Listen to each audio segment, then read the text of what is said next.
আসলাম গ্রামে ঘুরতে। আমি আছি, শাওন আছে, তুহিন আছে। এখানে আমার একটা লুকিং প্লেস। এখানে আছে জবা ফুল আছে, সুন্দর একটা বাগান জবা ফুলের। এটা দেখার মতোই, ভিতর থেকে না দেখালে হবেই না আপনাদের, তো সেক্ষেত্রে ভিডিও করতে দেবো। চলো। এই যে ফুলগুলো একবারে গোলাপ ফুলের মতো ধরতে গেলে জবা ফুল, জবা গোলাপ ফুল। ফুল, কি সুন্দর সুন্দর ফুল।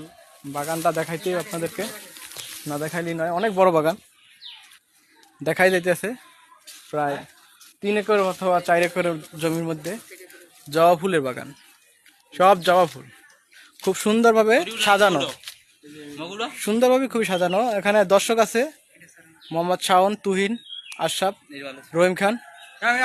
আশরাফ আছে, আশরাফ এই যে আমি খুবই সুন্দর একটা লোক, আচ্ছা অসংখ্য ভালো মানুষ তিনি। এবং তুহিনও খুব ভালো। রহিম খানের কথা না বাই বললে বাই নয়। বাই। আচ্ছা, আশরাফ ভাই চলে গেছে। ওকে ওকে, রহিম খান আসছো, ঠিক আছে। আর বাগনা শাওন আছে। জবা ফুলের বাগান।